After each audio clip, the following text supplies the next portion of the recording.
السلام عليكم ورحمة الله وبركاته. داوديال halkan waa telefishinka STN oo idinka imanaya magaalada St Paul ee caasimada gobolka Minnesota. Ku soo dhawaada barnaamijkeeni beenta wadaadada. Maanta waxaanu kaga hadlaynaa aayadaha Quraanka ee sida qaldan loo adeegsado isla markaana loo isticmaalo xadiisiyada beenta ee Nabi Maxamed calayhi salaatu wasalaam lagaga been abuuray isla markaana ku qoran kitaabka Bukhari ee la qoray 200 oo sanadood kadib dhimashadii Nabiga. Aayadahaasi oo aad badanka wada taqaaniin wadaadada Soomaalida badankoodu waa ay isticmaalaan iyagoo ku banaysanaya in waxyaabaha beenta ee Nabiga laga sheegayo ay sax tahay. Aayadahaasi waa 3 aayadood badanka ay aad u isticmaalaan, waxaana kamida aayada tiraada wama yandiqu anil hawa in huwa illa wahyun yuha, iyo aayada kale wama ataakum rasuulu fakhuduhu wama nahaakum anhu fantahu, iyo aayada kale wanazalna ilayka dhikra litubayyana lin-naasi. waxaan ku horeynaynaa aayada suuratu najmi annagoo barnaamijka ka kala dhigi doona 3 qaybood oo qayb waliba ay aayad gaara ay ku saabsan tahay si aan ummadda uga xaqabtirno oo aan dhinac walba uga tusno aayadahani waxa ay ku saabsan yihiin. Allah subhanahu wa ta'ala waxa uu yiri wama yandiqu anil hawa in huwa illa wahyun yuha. aayadaasi wadaadadu waxay ku macneeyaan in uu Nabi Maxamed calayhi salaatu wasalaam wax kasti oo uu ku hadlo ay yahay wahyi. wama yandiqu anil hawa hawadiisa kuma hadlo in huwa illa wahyun yuha waxa ay tahay wahyi loo waxyooday. haddaba waxa isweydiin mudan suuragal ma tahay in Nabi Maxamed calayhi salaatu wasalaam wax kasti oo ku hadlo in ay noqoto wahyi? su'aasha jawaabteeda oo kooban annagoo daliilo quraanka keeni doona hadii Ilaahay yiraahdo waaqiciga ahaan mantiq ahaan suuragal maaha. waayo waxyiga sidaan ku ognahay waxyigu waa fariin ka timaada Allah subhanahu wa ta'ala oo uu soo dhiibo malaku Jibriil isla markaana uu malaku Jibriil u keeno rususha uu Allah uu ka doortay bil aadanka. Nabi Maxamed calayhi salaatu wasalaam waa qof bil aadan ah oo nolol maalmeedkiisa caadiga wadan jiray. waa qof hadlaya, sheekeynaya, wax iibsanaya, dadka salaamaya, xaaladahooga dhageysanaya, kala saaraya, waxaas oo dhani waxyi ma noqon karto oo mar walba intuu malaku Jibriil soo dego waxaas ma oran karo. aayadu sababta ay u soo degtayna waxay ahayd dacayada ayaa uga iman jirtay qoladii gaalada ahayd ee Nabiga ay isku reerka ahaayeen reer Quraysheed. waxay oran jireen qaarkood mar waxay yiraahdeen nin cajabiya ayaa bara, marna waxay yiraahdeen sheekooyinkii hore iyo asaadiirul awwaliin ayaa uu ka soo minguuriya oo quraanka isaga qoray. taa isagoo Ilaahay ka jawaabaya ayaa uu yiri waxani taas isagoo ka jawaabaya ayaa Ilaahay waxa uu yiri waa wahyi, quraankani waa wahyi maaha wax hawadii uu ka keenay, hawadiisa maaha. kelmadda uu quraanku isticmaalay wama yandiqu kelmaddaasi ama nadaqa quraanku waxa uu isticmaalaa marka aad gudbinayso fariin aanad lahayn ama laga hadliyo. waxa kale uu isticmaalaa waxyaabaha aanan hadalka lagu ogeyn sida kutubta iyo sanabiyada.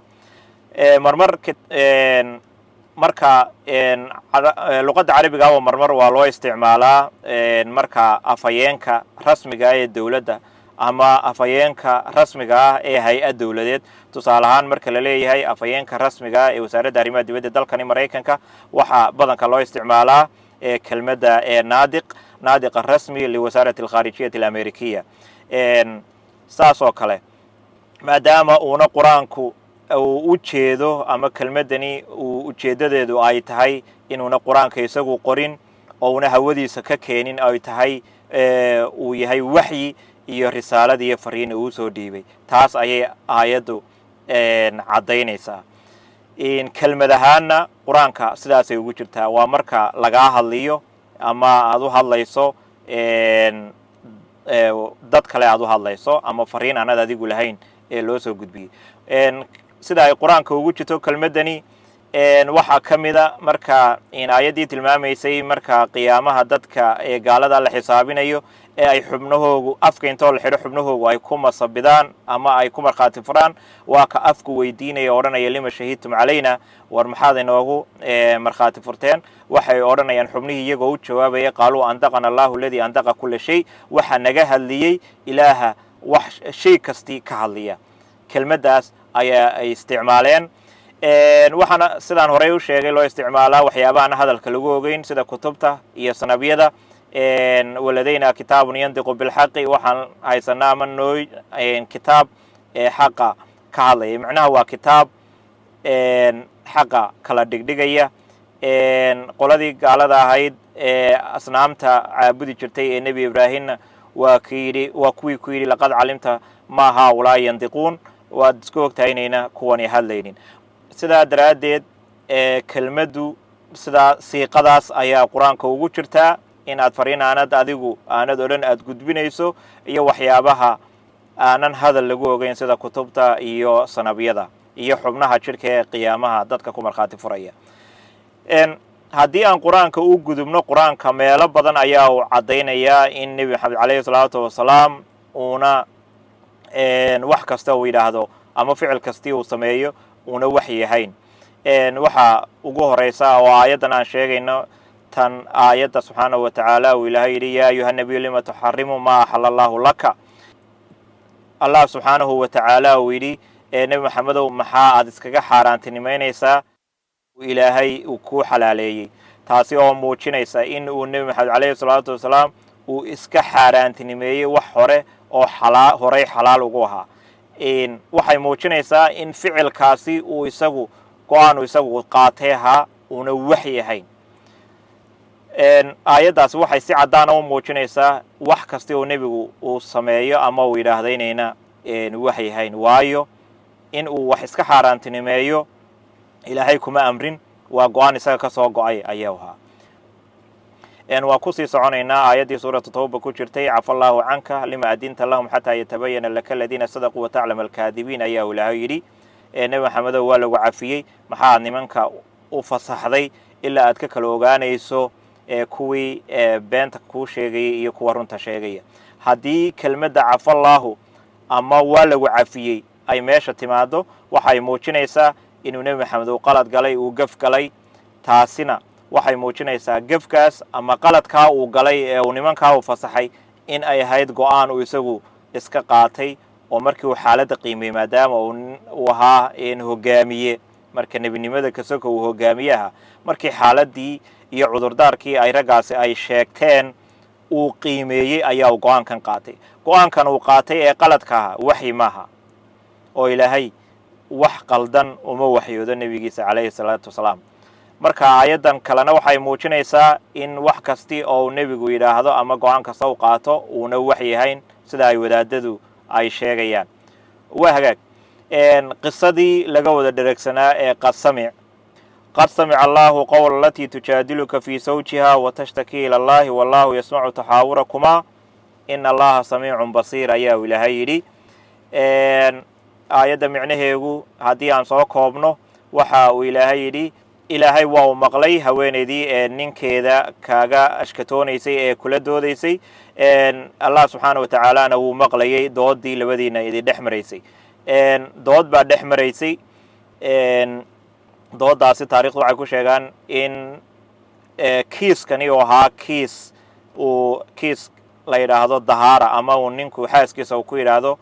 hooyaday baad iga tahay markaa xukun hore kama jirin waxa uu ku yidhi nebi maxamed calayhi salaatu wasalaam haweeneydaa uu ku yidhi kiiskani xukunkiisa weli waxyi kagama soo degin sidaa daraaddeed dood baa socotay markaa dooddaasi waxyi ma ahayn waxay ahayd hadallo iyo fikrad iyo dood ay nebi maxamed iyo haweeneydaasi u dacwoonaysa ay isweydaarsanayeen aayaddanina waxay muujinaysaa mar kale in nebi maxamed hadalladiisu iyo ficiladiisu ayna waxyi ahayn oo bini aadan caadiya uu yahay haddii aanu ku sii soconno suuratu israa oo kale markii ay gaaladii reer qureysheed ay nebi maxamed calayhi salaatu wasalaam ku yidhaahdeen bal mar horta diinteeda nala soo eeg kadibna aan taada aan kula tijaabino waxaa la sheegaa in nebigu ku dhowaaday in uu ogolaaday aayaddan ama aayadahani oo hanjabaada ayaa soo degay kuwaasi oo muujinaya inuu go-aankaasi isagu iska qaatay oo uuna waxyi ahayn walowlaa in habadnaaka laqad kidta tarkanu ilayhim shay-an qaliila إذا لأذقناك ضعف الحياة وضعف الممات ثم لا تجد لك علينا نصيرا الله سبحانه وتعالى waxa uu ku yidhi isagoo nebi maxamed calayhi salaatu wasalaam u hanjabaya oo go-aankii uu iska qaatay ee aan waxyiga ahayn ugu hanjabaya waxa uu yidhi haddii aananu ku sugin oo aananu qalbigaaga sugin waxaad ku dhowaatay in aad dhinacooga u janjeesato oo aad ogolaato wixii ay iyagu kaa rabeen haddii ay taasi dhici lahaydna waxaanu ku marsiin lahayn cadaab adduunyo oo libilaaba iyo cadaab aakhiro oo libilaaba isla markaana heli maysid cid naga kaa celisa oo nooga kaa gargaarta ayaa uu yidhi allah subxaanahu wa tacaala aayadahaas waxay muujinayaan in maxamed calayhi salaatu wasalaam uu bini aadan ahaa oo hadalladiisa iyo go'aamadiisaba ay ahaayeen kuwa u gaara oo uu go-aanada u qaadanaya qaar qalada iyo qaar wanaagsanba ay ahaayeen waxaa kaloo ka mid ah taariikhda dagaalkii axsaab ee madiine la hareereeyey waa kii nebigu waxaa la sheegaa inuu ciidamada uu dejiyey meel aan istaraatiiji ahayn sidaa daraaddeedna waxa weydiiyey asxaabi la yidhaahdo salmaan farisi oo iiraani ahaa oo ciidamada wax ka yaqaanay waxa uu ku yidhi nebi maxamedow yaa rasuulallah wuxuu ku yidhi meeshan aan ciidamada dejisay ma amar ilaahayba oo waxyi ilaahay baad ku dejisay mise waa go-aankaaga markaa nebi maxamed waxa ugu jawaabay maya amar iyo waxyi ilaahay labada midnaba maaha waxaan ku dejiyey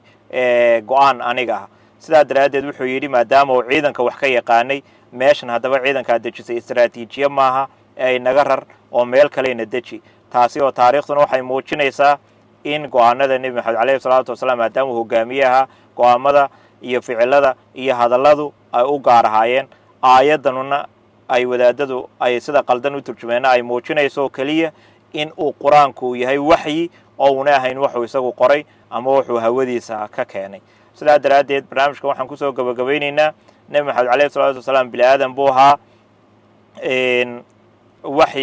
waxyiguna waa gaar kitaabka qur-aanka markuu waxyigu soo degayo ayaa waxyiya oo fariinta ilaahay uu soo dhiibay oo dadka ugu soo dhiibay uu gudbinayo taasunbaa waxyiya taas baa oona ahayn hawo isaga hawo xaggiisa ka timiday taas ayaanan ahayn isaga hawo xaggiisa ka timiday wamaa yandiqu cani ilhawa in huwa ilaa waxyin yuuxa waa kitaabka qur-aanka ayaa ay noqonaysaa markaa kuwa ku banaysanaya xadiisyada uu bukhaari gacantiisa ku qoray 200 oo sannadood dhimashadii nebi maxamed kadib kuwaasi oo nebiga lagaga been abuurto una shaqo ku lahayn aayaddani u noqon mayso daliil waxaana leenahay war ka waantooba ha noqonina muxuu ahaa kuwii ilaahay yidhi yuxarifuuna alkalima can mawaadicihi hadalka ama qur-aanka ayaa ay ka leexinayaan meeshii uu lahaa sidaa daraaddeed ummadda soomaaliyeed waxaan u sheegaynaa maadaamaan baadhitaan fara badan samaynay qof kasta oo wadaada oo sheeko bereley ama sheeko nebiga lagaga been abuurtay ku banaysanaya aayaddani ku dhaha ka qabta oo dhaha war waxaasi ma jiraan qaybtii koowaad intaasay ku eg tahay waa anigoo cawaaladayra dhinaca farsamadana waxaa inoo fadhiyey cabdisataar axmed waxaan iga tegaa sidaas iyo nabadgelyo